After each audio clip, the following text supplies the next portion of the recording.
In this video, we will be talking about the periodic table trends. More specifically, let's see how we can use the periodic table to predict the size of an atom, or the atomic radius.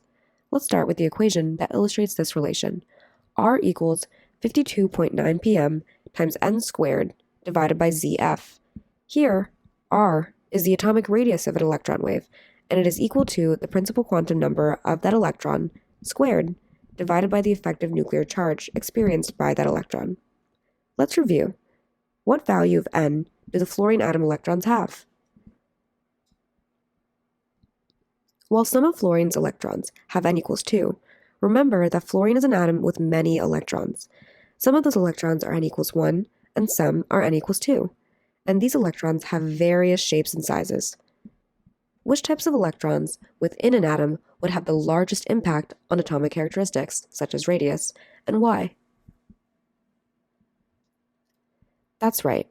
Valence electrons have the largest principal quantum number, and so they would be the largest electrons in the atom.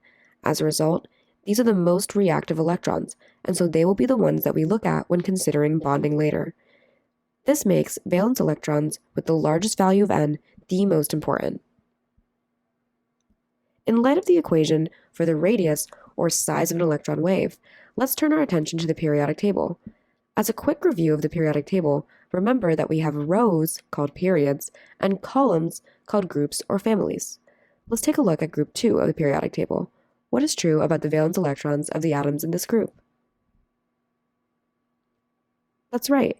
As you go down a group, the principal quantum number of the valence electrons increases. Now, let's take a closer look at one of the periods in the periodic table. Let's take period 2. What is true about the valence electrons of the atoms in this period? That's right. All of the atoms in the same period have the same principal quantum number. How does increasing principal quantum number affect atomic radius? Revisiting the equation for atomic radius, we see that increasing the principal quantum number increases the atomic radius. But what about effective nuclear charge? As we go down a group, the nuclear charge, the number of protons in the nucleus, increases, but shielding means that the effective nuclear charge does not change very much at all. So, going down a group, we are increasing n, while ZF remains relatively the same, increasing the atomic radius. This trend is observed down a group. Let's take a look at another group now, group 17. Which atom will have a larger atomic radius, fluorine or chlorine? Remember, while it is tempting to look at the effective nuclear charge when making these comparisons, the principal quantum number is the most important factor in making these comparisons. Fluorine's electron configuration is 1s2, 2s2, and 2p5, and chlorine's electron configuration is 1s2, 2s2, 2p6, 3s2, and 3p5. So, the important electron to focus on are on the 2p electron in fluorine and 3p electron in chlorine. Chlorine's 3p electron, which has n equals 3, is much larger than fluorine's 2p electron. Now, how can we make comparisons when valence electrons of atoms have the same n?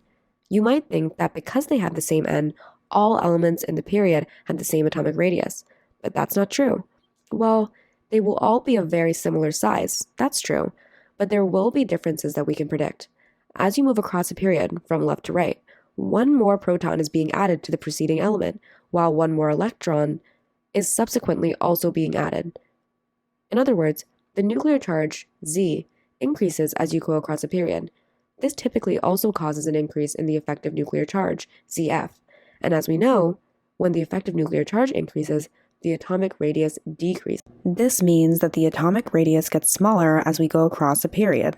Let's look at sodium, sulfur, and aluminum. All elements are located within the third period, and so all of them have valence electrons that are n equals 3. And so we would expect them to have similar sizes. That said, sodium's atomic number is 11, sulfur's atomic number is 16, and aluminum's atomic number is 13. This means that there are 11 protons in sodium, 16 protons in sulfur, and 13 in aluminum. Which of these atoms would have the smallest atomic radius? That's right. Since they all have the same principal quantum number, the atom with the largest effective nuclear charge will have the smallest radius. That's sulfur.